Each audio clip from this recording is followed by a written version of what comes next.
Elvis भाई जैसा छपरी आदमी तुम लोगों ने जिंदगी में नहीं देखा होगा, और ये फुकरा इंसान जैसा चोर आदमी तो तुम जिंदगी में देख ही नहीं सकते। और बियर बाइसेप्स की मम्मी पापा के बारे में तो तुम्हें पता ही नहीं होगा।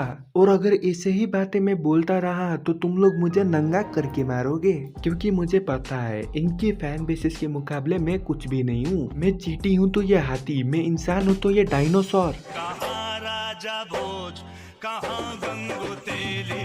और मुझे पर्सनली इन लोगों के लिए इतना हेट नहीं है। मैंने तो सार्केस्टिकली बोला था उनके बारे में स्टार्टिंग में, लेकिन इसका मतलब ये नहीं कि अगर मैं नहीं बोल रहा हूँ तो कोई और भी नहीं बोल रहा। भाई इनके ऊपर लोग आंख गड़ाए बैठे, पता नहीं लोगों की क्यों जलती है इनकी तरक्की देखकर। अगर ये मेहनत कर रहे हैं, काम कर रहे हैं, अपने परिवार के लिए अच्छा कर रहे हैं, तो उसमें गलत क्या है भाई। और मैं मानता हूँ इनकी फैन फॉलोइंग टॉक्सिक तो है, मुझे खुद गालियाँ पड़ चुकी है उनसे। और ऐसा भी नहीं है कि ये लोग काफी ज्यादा बड़े लोग हैं। अरे 7 से 17 साल के बीच के लोंडे है ये, जिनका खुद करियर का था पता नहीं है। लेकिन एल्विस भाई के बारे में कोई बोल सकता है क्या? इनको बोलते रहना है। जिन बच्चियों को डेरिवेटिव ऑफ साइन एक्स नहीं पता, वो फुकरा भाई के लिए लड़ाई कर रहे हैं। अरे कभी कभार तो युद्ध ही हो जाता है। देखो बहन, फुकरा इंसान के साथ तुम्हारा कोई चांस नहीं है। वो अपने एज की ही लड़की देखेंगे। हर कोई आदमी कार्तिक आर्यन नहीं होता। और ये तो खैर उनकी फैंस की बात हो गई, वो लोग तो बस अपने आइडल को डिफेंड ही कर रहे हैं। इसमें पर्सनली मुझे गलत नहीं लगता। लेकिन जब तुम लोग एक दूसरे को नीचा दिखाते हो ना भाई, मेरी विद्युत जामवाल वाली फिल्म की तरह सनक जाती है। मैं तुम सब लोगों को एक एक बार पकड़ के पीट दूंगा शायद। लेकिन यार बात तो बहुत गलत है ना ये। फुकरा भाई और एल्विस भाई सही में अच्छे दोस्त थे। अरे भाईचारा ऑन टॉप वाले पोस्ट डालते हैं वो लोग। तुम्हें क्यों उन दोनों के लिए लड़ना है, जबकि वो लड़ना भी नहीं चाहते। और जो भी लोग एल्विस भाई को छपरी छपरी बोल रहे हैं, भाई तुमने क्या उखाड़ लिया छपरी ना होकर? दिन भर बस रीले चलाते रहते हो, और अगर कुछ टाइम मिले तो उसकी याद में डूबे भी रहते हो मेरी तरह। क्योंकि कहने की हिम्मत तो कभी आई नहीं जिंदगी में, और उसे पाने की आस तो मैं छोड़ ही चुका हूँ। खैर अपना आशीष भाई रोना साइड, तो आई नो एल्विस भाई थोड़े रॉफ वाले आदमी लगते हैं सबको। उनको देखकर गैंगस्टर भाई आती है, आई नो, लेकिन बंदा अच्छा है यार। बस भाई को सांप और प्लांट के मामले में क्या हो जाता है मुझे नहीं पता, लेकिन वो बेचारे सोशल सर्विस भी करते हैं, अपने मम्मी पापा का ख्याल भी रखते हैं। अरे सबसे जरूरी बात, पैसे भी कमाते हैं बहुत ज्यादा।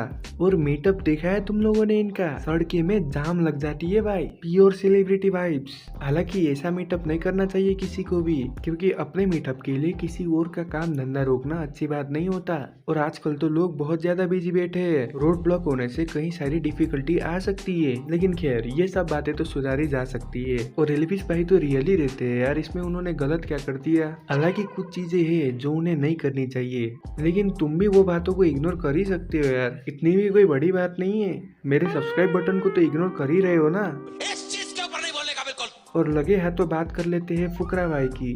तो अभिषेक भाई को तुम नेपो किड बुला लो, मिस्टर बिस्ट की कॉपी बुला लो, उन्हें फर्क बिल्कुल ही नहीं पड़ रहा। ना ही वो गाली देते, ना ही सोशल मीडिया पर गलत पोस्ट करते, ना ही कुछ गलत चीजें खाते। टेक्निकली उनकी लाइफ सेट है। हमारी तरह जिंदगी में कुछ हो ही नहीं रहा वाला सिचुएशन नहीं है उनका। उनके साइड में सोने चांदी है तो आगे हीरे मोती, और तुम चाहे जितना भी जल लो उनसे, उनकी बराबरी तो नहीं कर पाओगे ना भाई। तो उन्हें हेट देने का मुझे पर्सनली कोई पॉइंट ही नहीं दिखता। जितनी मेहनत और कंसिस्टेंसी से वो वीडियो डालते हैं ना, दूसरा और कोई यूट्यूबर डाल ही नहीं सकता। और उनका तो बजट और प्रोडक्शन भी बहुत ज्यादा होता है हर एक वीडियो में, फिर भी बंदा कंसिस्टेंट रहता है। और यही बात है जो उनको बड़ा बनाती है हमसे। तो अगर हो सके तो उनके काम को सपोर्ट करो, और अगर नहीं कर सकते तो इग्नोर कर दो यार। और रही बात रणबीर भाई की, तो इनको चाहे तुम ट्रोल करो, हेट दो, ये बस उन सब बातों को पॉजिटिवली ही लेते हैं। इतनी बड़ी कंट्रोवर्सी के छूटने के बाद भी बंदा फिर से वापस आया, फिर से पॉडकास्ट करा, और वो सारी चीजों को बड़ी अच्छी तरीके से हैंडल कर लिया। लेकिन कुछ लोग अभी भी वही बात लेकर बैठे हैं कि रणबीर भाई को ऐसा नहीं बोलना चाहिए था। अरे ठीक है भाई, उसके लिए उन्होंने माफी भी मांग लिया, बेचारे ने कोर्ट कचहरी का चक्कर भी मार लिया। अब तो छोड़ दो यार, उन्हें इतनी इंसानियत तो रख ही लो ना। लेटेंट का सीजन 2 तक आ गया, उनको हिट अभी भी मिल रहा है। लेकिन खैर इतना तो तुम समझ जाओगे, और शायद मुझे लगता है कि आज मेरे कहने पर तुम हेट देना कम कर लोगे इन लोगों को, और शायद इसी वजह से तुम अब प्यार बांटना शुरू कर दोगे, और जिसकी स्टार्टिंग के लिए तुम मेरे चैनल को सब्सक्राइब कर दो। और अब मैं भी जा रहा हूँ निश्चय भाई की वीडियो देखते हुए खाना खाने के लिए, तो बाय।